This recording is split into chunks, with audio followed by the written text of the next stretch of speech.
Jurassic World Rebirth. It's fine.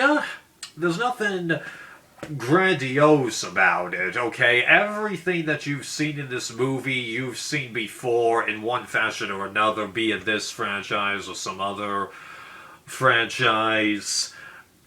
So that's the one or two sentence summary, trying to jump into it in a little more detail. The beginning leaves me with conflicting emotions because here's the thing. When this movie was in development, it was meant to be a rebooting of the franchise. But then, as it turns out, they're trying to do the soft reboot angle that Jurassic World, the first one, was doing, where they have this one hook for you, and then all of a sudden you have a brand new deck to work with. And I don't think that was bad, except for one problem. Jurassic World. Now, I know what you're thinking. That seems kind of petty, isn't it? And there really isn't a park in this, nor is there the idea of there being a park put out there like there was in The Lost World. So wouldn't that make World be more appropriate than park? In a technical sense, yes, but again, this was supposed to be a rebooting of the franchise, then they decided to go for the soft reboot, and then as Wikipedia, yes I know Wikipedia, is describing this, it's describing it as a stand-alone movie, where it's meant to just be taken on its own right, and all you really need to see is the original movie, and yet it's saying that the events of Dominion still happened. Make up your mind, you know? So that's why the beginning of it is annoying to me, because you're saying one thing in one area, doing another thing, it just, huh? Yeah, you really should have been able to think of that just a little bit better. So, the best way to, I think, approach this movie is parallel universe, alright? Because it'll just make a little bit more sense, where something a lot like original Jurassic Park and Jurassic World trilogy all occurred, because that ending to Dominion, that was meant to, be conclusive, It was supposed to wrap both the new trilogy and the original set of things. Yeah. But if you could get past that beginning, then suddenly it's a well-done movie in my mind, like waiting a good long while to show dinosaurs again and instead give a good amount of backstory to Scarlett's character, the black guy, and try to give characteristics to Dr. Loomis, who I thought he was just going to be a doofus character, but as it turns out, he's just a doofus character in the adventure environment. In terms of all the practical sense, he actually did just fine. And then those little moments that he has with various characters, even though mainly it's Scarlett, yeah, guy's not a doofus. He just isn't as big of a people person as you would think, but reveals himself to be far more competent than you would expect. All of that was really nice, in my mind. Yeah, let's not make it be about the dinosaurs, let's have it be about the characters, and try and put the dinosaurs in a little bit more of a back burner, because as they say in the first part of the making of, which is the only part that I watched, because I got the idea that most of the other stuff was just how they designed a particular set and struggles that they had with a particular location, which is not a bad thing to include in a making of. I just didn't feel like watching it all. But, what was I going to say? Oh, God, I lost it. In the first part of the making of bits, they just, they mentioned that the main dinosaurs that they want to show here are the rejects, which is something that is alluded to in both the book and the movie Lost World, but when you actually see the dinosaurs, everything looks fine.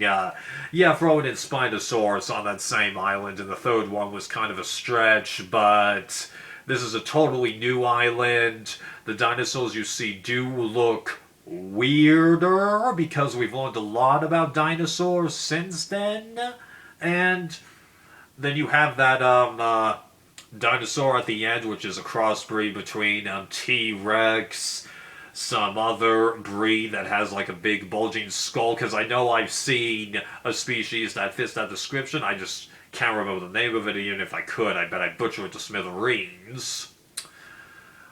But yeah, this time they actually truly decided to go for that. Okay, that's good. Having two different storylines of survival on the island, well, it's like with the book Lost World, because you had people in the book getting samples, and they actually do pretty good all the way until the end, and then problems arise. Meanwhile, Malcolm, the Sarah chick, and Eddie, I think his name is, they're all busy trying to find each other, and the kids dealing with their own bits, you know. So it was a good decision that they did that. And did it feel distracting? No, not at all. It's two very easy to remember groups with their own distinct storylines, different tones. I think they did good with this. So yeah, it's all a fairly good movie until we get to the very end. Now, the rich guy turning traitor, well, who didn't see that coming, okay? This was a rich jerk who, you know, is in it for himself. Scarlett openly admits it. Okay, when they first get onto the beach. I'm in it for the money. You'll be out of a job. Points to the black guy boat captain. You're in it for the money. You're after all the money. So why don't we get this job over with? She said it right there. She explained everyone's motivations. No one should have been surprised by that at all. Then the drawing away of the Mutazor, whatever the F they're calling it. Okay, we've seen that before in this franchise, but this was a guy who's far more competent at that trick than Malcolm was. Yeah. But then, having him survive? Seriously? Okay, like, did you have to do that because the total way that they were setting up that scene was to have him do the, you know, heroic sacrifice, recognize that he's got to do something in order for everyone else to get out of there, and then just, oh, he happens to get away off screen. It just,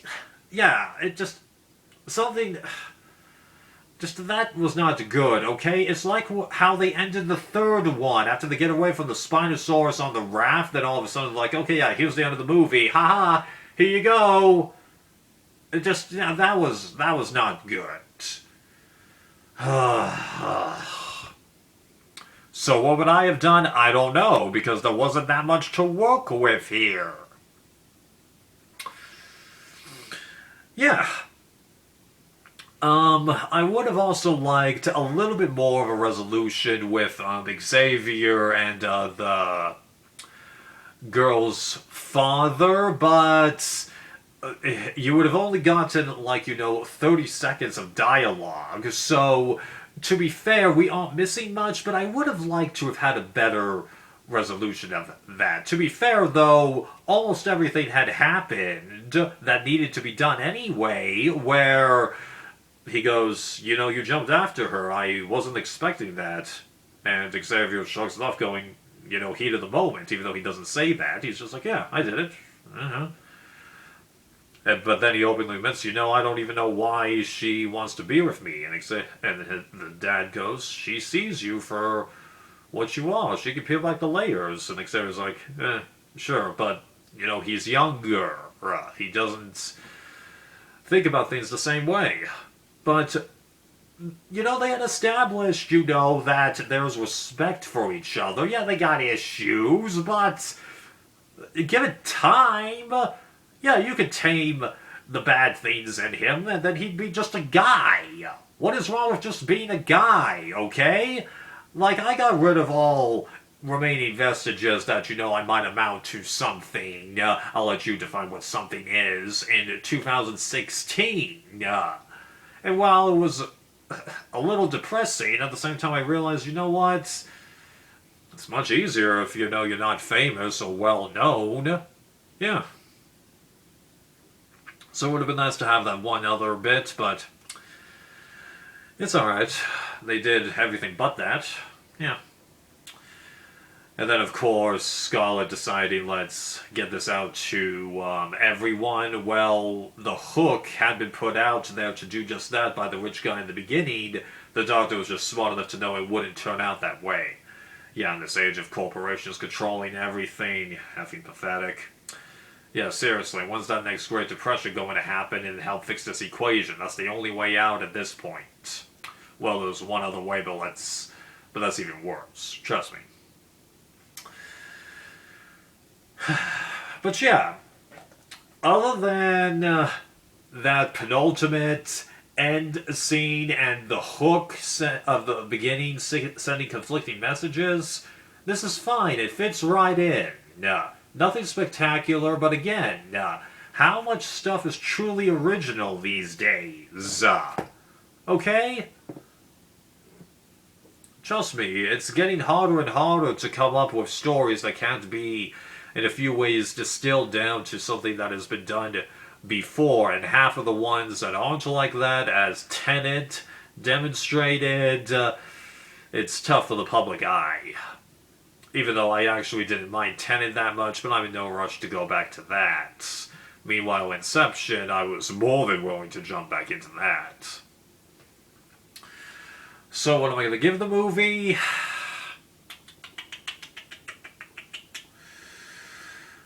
Okay, I think I'm going to go 4 critique, and then I'll drop it down to 3 personally, because I really do think I'm being over the top in my complaints for that hook at the beginning and then the end. So I'll say that this is a me problem. See ya.